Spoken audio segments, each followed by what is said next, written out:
Allora, io intanto a Simone volevo chiedere delle scelte musicali del film e in particolare, me la sono pure segnata, della sonata 27 in Si minore di Domenico Scarlatti, sì. Allora, questo film ha una ricerca musicale molto lunga. Io amo la musica in tutti i suoi generi e volevo che questo film avesse un suono musicale originale come La famiglia trattata. Per cui sono andato alla ricerca di un compositore che vive a Berlino, volevo dare un'influenza molto europea a questo film, per cui ho scelto un compositore italiano che vive a Berlino da 20 anni, ho scelto delle musiche, all'interno del film ci sono una canzone tedesca, due francesi e un coro gospel americano, per cui non c'è la classica, diciamo, soundtrack.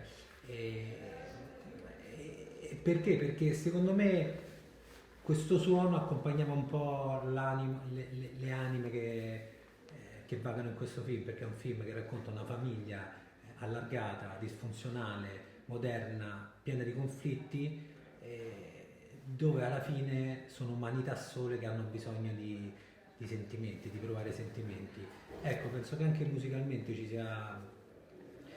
Credo che siano molto allenati le musiche, la fotografia, il montaggio del film. È una scelta chiaramente fatta a monte, non sono state scelte fatte dopo, sono state scelte pensate prima di fare il film, che volevano stare un po' con questi fratelli che si conoscono poco, ecco. Quindi non voleva essere mai accogliente o strizzare l'occhio al pubblico, voleva stare sullo stato d'animo dei personaggi. E in tal senso c'è una frase che colpisce molto nel finale, secondo cui nella vita non bisogna mai accontentarsi. E io volevo sapere, insomma, da voi se effettivamente anche nello sviluppo dei personaggi, se effettivamente questi personaggi riescono ad accontentarsi o se in qualche modo vogliono di più. Andiamo con loro, vai Vale. Bella domanda. No, credo che Luisa in realtà non riesca ad accontentarsi, ma non so se questo è un bene. No, sì, la chiudo qua così, perché rimane comunque un mistero quello che è Luisa prima e dopo questo film. Che misteriosa questa risposta.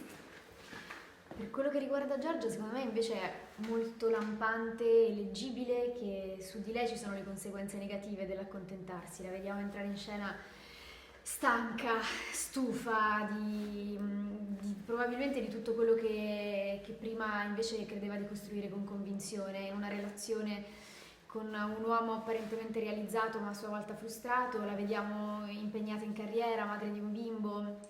Però c'è qualcosa dentro di lei che è insofferente e secondo me la chiave la trova nel momento in cui lo realizza, perché a me è parsa assolutamente inconsapevole fino a che, rivangando il passato e quindi riportando a galla un conflitto irrisolto tra due fratelli, lei si accorge che effettivamente qualcosa di sé l'ha perso e che quella cosa non è un dettaglio trascurabile, ed è proprio il fatto che può stare meglio, può essere più felice e deve farlo interrompendo questo procedere per inerzia.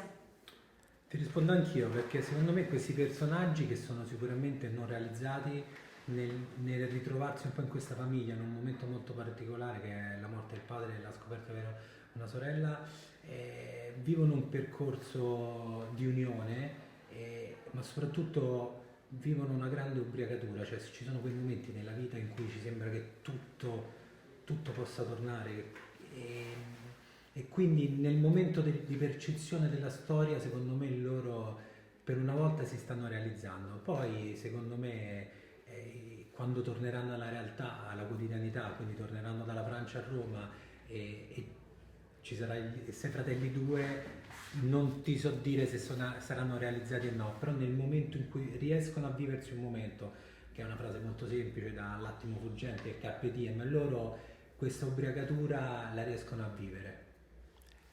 Quindi, in buona sostanza, cosa vi lascia questo progetto come regista e anche come attrici?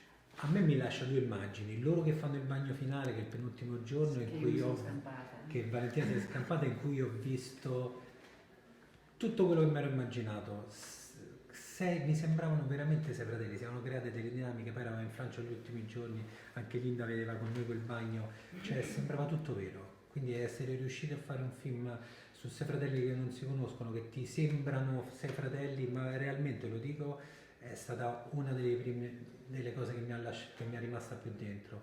E l'altro sono le loro facce a fine proiezione del film, quando si è accesa la luce, che ho visto tanti attori, ognuno col suo carattere, ognuno con tutto il percorso che ho fatto con ognuno di loro all'interno del film, che è stato un film di ricerca sul set, tantissima, felice del lavoro fatto. A me lascia tante lezioni perché appunto lavorare in un modo diverso, in cui mi è stato richiesto, ci è stato richiesto di lasciare andare un po' le manie di controllo, sicuramente a me in particolare. E questa è una lezione grande e che spero di essermi portata dietro, ci provo sempre. E poi anche la sorpresa, nel momento in cui appunto si riesce a farlo e lasciarsi sorprendere, poi fidarsi e vedere che il lavoro ci sorprende, e poi mi ha lasciato delle persone straordinarie. Straordinarie. È reciproco. E poi questo fatto di affidarsi comunque, anche quando c'è un apparente, perché poi era veramente davvero apparente, confusione, dubbio, che in realtà è un atteggiamento di ricerca, perché il film non è tanto lontano dalla sceneggiatura, ovviamente è un'armonizzazione, un'orchestrazione raffinatissima, elegantissima secondo me, di tutti i linguaggi che concorrono a fare un film, comprese le musiche che citavi prima, però in qualche modo era tutto già scritto, e l'ha scritto Simone insieme a Luca, quindi avevano già previsto tutto, lo hanno orchestrato in una maniera tale che dentro a questa confusione ci smarrissimo e rimanessimo così sorpresi, perché è successa a me la stessa identica cosa che è accaduta a Valentina, del risultato finale, di come sono state acchiappate da questa macchina da presa sfuggente e non in accordo ai canoni tradizionali, campo largo, campo stretto, controcampo, come venissero colte delle cose che non stavamo facendo, le stavamo vivendo, perché eravamo in ascolto di quello che stava succedendo. Perfetto, grazie. Grazie. Anche. Grazie a voi.